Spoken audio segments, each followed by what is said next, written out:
বাংলাদেশ সহ এই সিলেট নগরীর সকল স্তরের নাগরিককে শুভ নববর্ষ জানাচ্ছি। এই নববর্ষটি এভাবে আমরা গত ১.৫ দশক নগরবাসী অথবা দেশবাসীকে জানাতে পারিনি।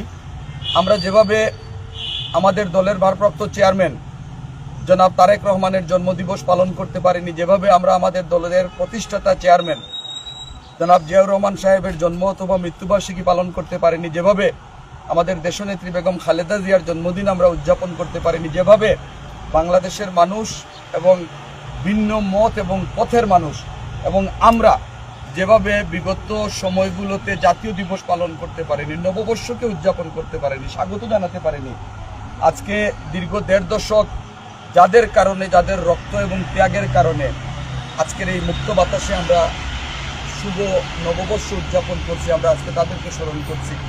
আজকে আমরা তাদেরকে স্মরণ করছি যারা আমাদের এই পরিবেশটি এনে দেওয়ার জন্য শহীদ হয়েছেন, পঙ্গুত্ব বরণ করেছেন, জীবনের অনেক কিছু হারিয়েছেন, মা হারিয়েছেন, বাবা হারিয়েছেন, সন্তান হারিয়েছেন, ভাই হারিয়েছেন, সহকর্মী হারিয়েছেন, ব্যবসা হারিয়েছেন, চাকরি হারিয়েছেন, অনেকে জীবন দিয়েছেন, যাদের কারণে আজকে উৎফুল্ল চিত্তে সিলেটের এই ঐতিহাসিক শহীদ মিনারে দাঁড়িয়ে বাংলাদেশ জাতীয়তাবাদী মহিলা দল সিলেট জেলা এবং মহানগর শাখার উদ্যোগে আজকের এই পান্তা ইলিশ উৎসব হচ্ছে। আমরা তাদেরকে আজকে স্মরণ করছি।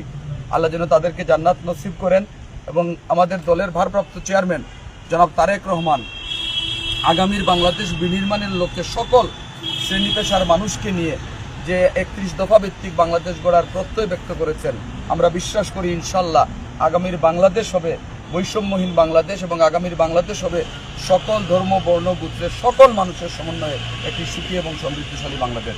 সকলকে শুভ নববর্ষের শুভেচ্ছা। ধন্যবাদ। 17 বছর অতিবাহিত হওয়ার পর একটা নববর্ষ পালন করতে পারছি মনের মতো করে সবাইকে নিয়ে, এটাই আমাদের মহান উদ্দেশ্য। এইভাবে যেন আমরা আমাদের ভারপ্রাপ্ত চেয়ারম্যান নাম তারেক রহমান আমাদেরকে নির্দেশনা দিয়েছেন, সবসময় আমরা ওনার কথা আমরা মেনে চলে এভাবে আমরা নববর্ষ পালন করতেছি। উনি যেভাবে বলেছেন আমরা সেভাবে সবাইকে নববর্ষের শুভেচ্ছা। আজকে পহেলা বৈশাখ, বিগত 17 বছর পরে আজকে আমরা খুব আনন্দের সহিত আজকের দিনটি আমরা শুরু করতে যাচ্ছি পান্তা ইলিশ দিয়ে।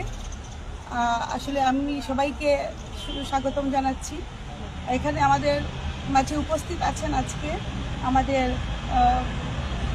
মহানগর বিএনপির ভারপ্রাপ্ত সভাপতি রেজাউল হাসান ফয়সলুদ্দিন, তারপর এখানে স্বেচ্ছাসেবক দলের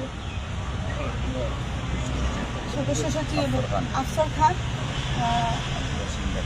আব্দুল হাসিন জাকারিয়া, মহানগর যুব দলের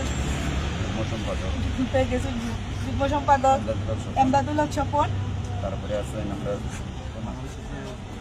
স্বেচ্ছাসেবক দলের আহ্বায়ক কমিটির নেতৃবৃন্দ এবং থানার নেতৃবৃন্দ এবং আমার মহিলা দলের জেলা এবং মহানগরের সকল নেতৃবৃন্দ এখানে উপস্থিত আছেন।